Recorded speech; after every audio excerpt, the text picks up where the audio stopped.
Hello children, today in this lesson, in this video, we will be studying about complete and incomplete combustion, and also we will study about the types of combustion.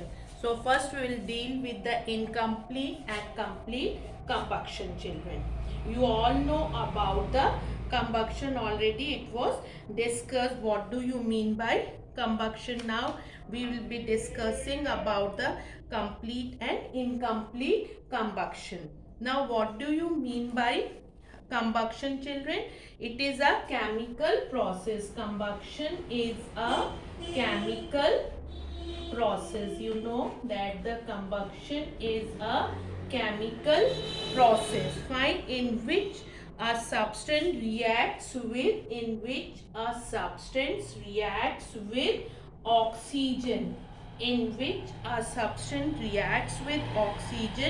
giving out, what does it give out, children? It gives out heat and light. So what is a combustion? Combustion is a chemical process in which a substance reacts with oxygen, giving out heat and light. This was about the combustion. Now we will be discussing about the complete and incomplete combustion. Now what does this complete combustion means? Now, as if this is coal plus oxygen. Okay. Now, this coal. Okay. And what is this? This is oxygen, air in excess. It is air in excess. Air in excess. Okay. Air in excess. Fine, children. What is produced? This is carbon dioxide. Air in excess. Coal plus oxygen, carbon dioxide, oxygen, air in excess. Coal, as this is a substance, coal and some petroleum products are used as fuels. What are they used as, children? These are used as fuels. Okay, these are used as fuels. Now, coal mostly contains, what does the coal contains, children? It mostly contains carbon and petroleum products which are made, which are compounds of carbon and hydrogen, which are compounds of carbon and hydrogen. This coal mostly contains carbon and petroleum products which are compounds of carbon and hydrogen. When these are burned, in the presence of excess of air, when these are burned, these are the fuel. It can be a coal which contains carbon and petroleum products that are the compound of carbon and hydrogen. When these are burned in the excess of air or oxygen, then what is produced? That is a carbon dioxide is produced, children, with heat and light. With heat and light. Okay, with heat and light. When a combustible substance, this is a combustible substance, burns completely in the presence of excess of oxygen, it is called complete combustion. What is it known as, children? It is known as a complete combustion. So this was about the complete combustion. I am telling you again, children, that coal and petroleum are used as fuels, children. Okay, and then this coal may mostly contains carbon and petroleum products which are compounds of, these are compounds of carbon and hydrogen. When this coal or petroleum, these are burned in the presence of excess of air, that is excess of that air, that is oxygen. So what happened when they are burned in the presence of oxygen? What is produced? That carbon dioxide is produced with heat and light. So when a combustible substance burns completely, when a combustible substance burns completely in the presence of excess of air or oxygen, what is it known as? This is known as complete. This is known as complete combustion, children. What is it known as? This is known as complete combustion.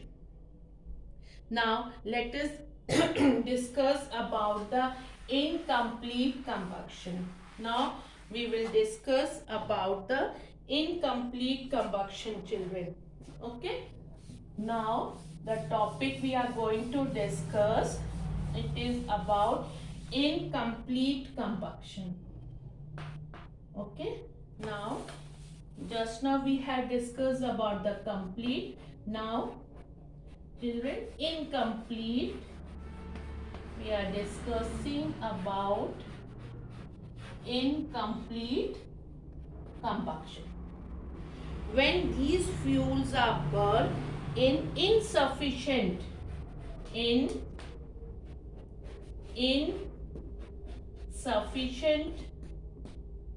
amount of air, insufficient amount of air, children.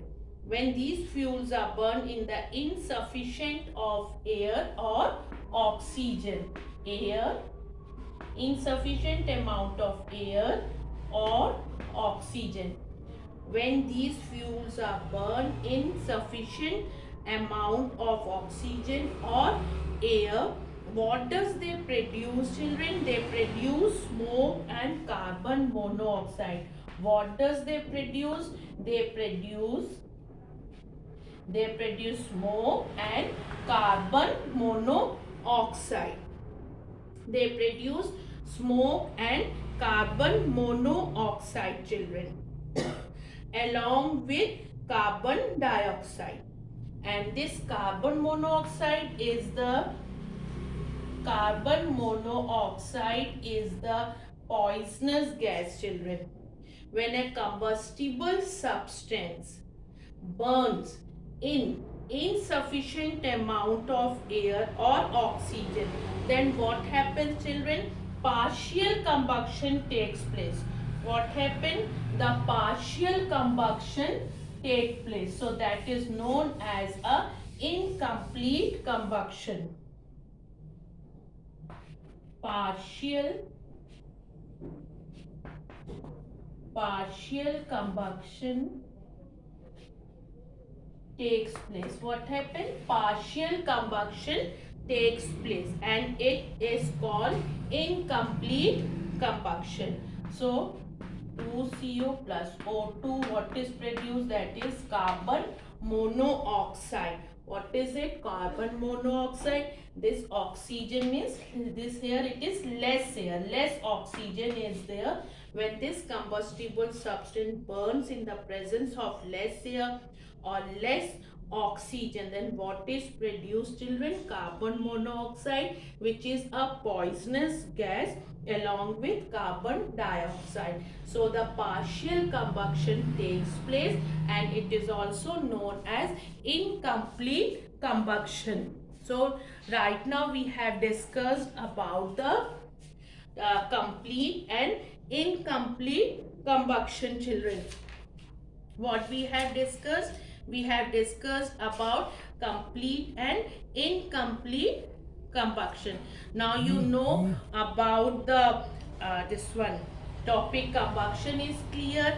Now we have discussed about the complete combustion and incomplete combustion. Okay. Now we will discuss about the children types of combustion.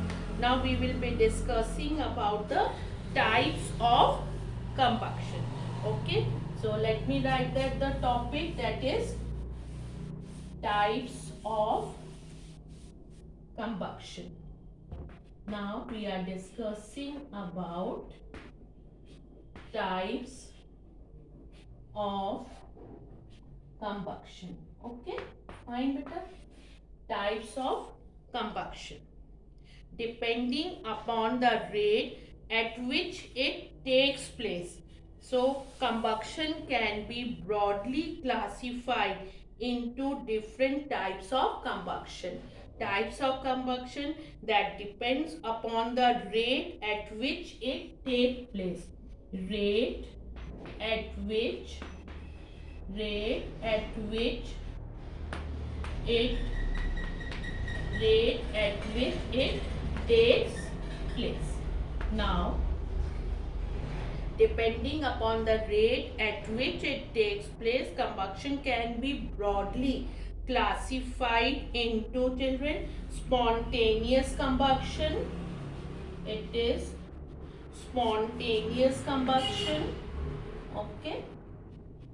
Then secondly, we will be discussing about the explosion. Then we will be discussing about the rapid or fast combustion. Okay, one by one we will discuss each type of these combustion, that is the rapid combustion, explosion and spontaneous combustion. Fine children. Now let me start first with the spontaneous combustion. First I will be discussing about the spontaneous combustion. Some substances have, I am discussing about the spontaneous combustion. Some substances have very low ignition temperature, children. Just now we are discussing spontaneous combustion. Okay. Now it is spontaneous combustion. Fine. So some substances have very low ignition temperature. Some of the substances have very low ignition temperature. Some of the substances, that are the combustible substances, they have very low ignition temperature. They have a tendency to catch fire at room temperature. They have tendency to catch fire at room temperature. Some substances have very low ignition temperature, children. They have tendency to catch fire at room temperature. It can be 25 degrees Celsius to 35 degrees Celsius. These substances need not to be brought in contact with any igniting material. These substances which have low ignition temperature and they can catch fire at room temperature, they are not required to brought in contact with any igniting material. Okay, igniting material. Fine children. So this type of combustion is known as spontaneous combustion. What is it known as? This is known as spontaneous combustion. Again I am explaining you, children, just listen to it. They have, some of the substances have very low ignition temperature. They have very low ignition temperature. They catch fire at room temperature. They do not require any igniting material. So what is this type of combustion known as? It is known as spontaneous combustion. Fine. Now sodium and phosphorus are some of the examples of these substances. Sodium and phosphorus, these two are the examples of the spontaneous combustion. Sodium and phosphorus are the examples of these two, of this spontaneous combustion. Okay, now let us discuss. In this type of combustion, substances catch fire on their own without the application of heat. In this type of combustion, what happens, children? Substance catch fire on their own without the application of heat. For example, white phosphorus catches fire on its own at room temperature. This is about the spontaneous combustion. Now let us come to the next topic of the type of combustion. Just now I have written on the blackboard also what all we are going to discuss. Now we will be discussing the next one, children. What is it? That is explosion. Right now we will be discussing about explosion. Okay. Now we are going to discuss about explosion. What does it happen? What happens when you burn a cracker? When you burn a cracker, what happens when you burn a cracker, children? A sudden reaction takes place with the release of heat and light, and sound also produces. A sound is produced, okay, and a sudden reaction of heat and light. Sudden reaction of heat and light and sound is produced in this explosion. A sudden reaction takes place with the release of heat and light, and sound is also produced. Such substances explode on burning. Such substances explode on burning. When does these substances explode like crackers and all? They explode on burning. They produces sound, heat and light. Such reaction is called as explosion. What is it known as, children? Explosion. What happens in the explosion, children? In this type of combustion is characterized by the sudden release of heat, light and sound. And what is produced? A large amount of gas is also produced. A large amount of gas is also produced. The burning of firecracker is an example of explosion. An explosion can also occur upon the application of pressure. So this is all about the explosion. We are discussing the types of combustion. First I have told you about the spontaneous. Then just now we have discussed about the explosion. The substances which explode on burning, they produces sound, heat and light, as well as they produce gas. This was all about the spontaneous combustion. Now let us discuss the next one, that is rapid or fast combustion. Rapid or fast combustion. Now we will discuss about rapid or fast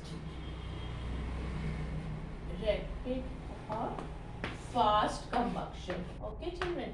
Now what does it mean? Substances like petrol, kerosene and LPG undergo rapid combustion. LPG it is, children.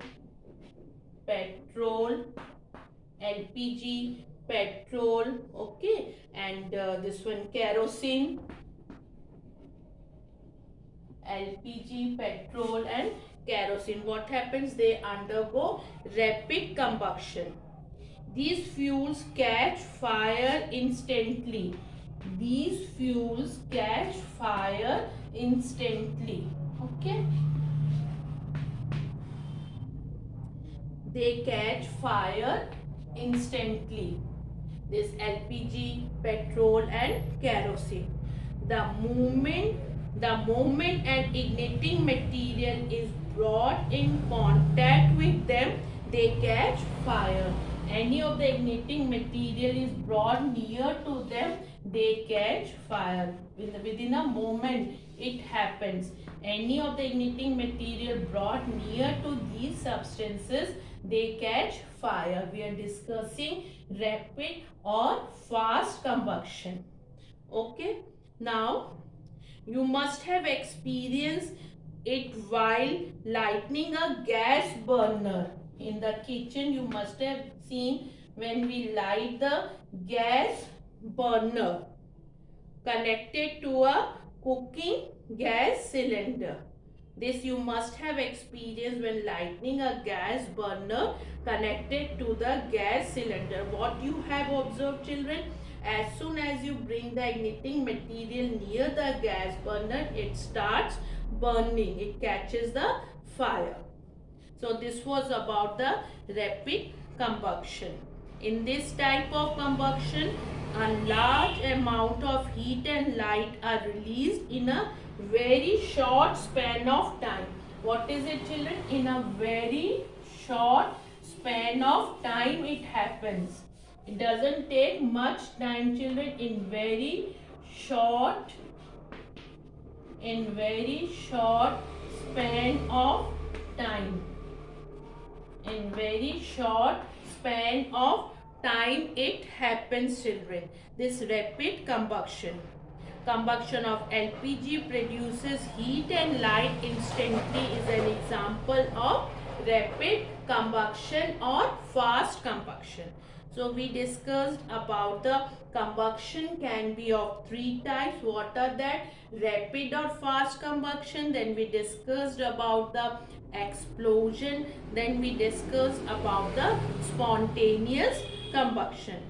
And before that, complete combustion.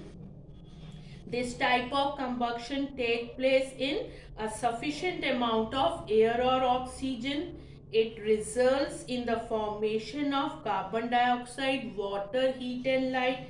And in incomplete combustion, it results in the formation of what, children? That is carbon monoxide, which is poisonous, and also that water, heat and light and soot is produced in the incomplete combustion.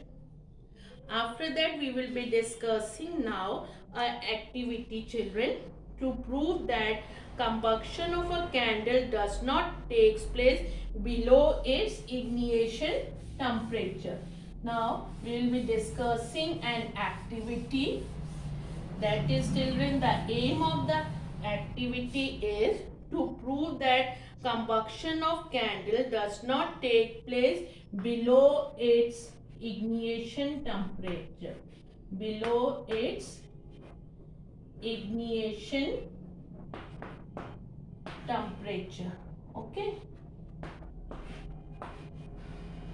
What is the aim of this activity, children? The aim of this activity is to prove that combustion of a candle does not take place, burning of the combustion of a candle does not take place below its ignition temperature.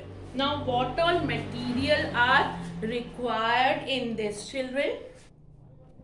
A lit candle and aluminium foil. What is required? A lit candle and aluminium foil. Okay, and a lit candle is required for this activity. Now, what is the method of doing this activity, children? Cut a hole in a piece of aluminium foil. Now, what you have to do, you have to take the aluminium foil and cut a hole in a piece of aluminium foil. You have taken an aluminium foil. Okay, what is it? This is an aluminium foil. Okay, fine, and cut a piece in the center of this aluminium foil and slide it just below the base of the candle flame. Now, what you have to do, you have to take a candle. Okay, now you have taken a candle, children. Now you will place this foil over here at the base of this candle. You have to place the foil and above the melted wax, and it should be above the melted wax. This is your foil. Above the melted wax it should be, children. What you will observe, the candle gets extinguished. You will find that the candle gets, first you have lit the candle, then in the second case you have placed that foil, then you will find that the candle gets extinguished. What is the reason the candle gets extinguished? Because the aluminum foil conducts away the heat and the temperature goes below the ignition temperature. The candle gets extinguished. Why does it happen, children? That aluminum foil, this aluminium foil conducts away the heat and the temperature goes below the ignition temperature. What is the conclusion? The candle gets extinguished because the aluminium foil conducts away the heat and the temperature goes below the ignition temperature. What we have done, what was the aim? To prove that the combustion of candle does not takes place below its ignition temperature. So what was the conclusion, children? The candle gets extinguished. Why does it get extinguished? Because this aluminium foil conducts away the heat and the temperature goes below its ignition temperature. So this candle gets extinguished. So this all was in this topic what we had discussed. We have discussed types of combustion, then we in that we have discussed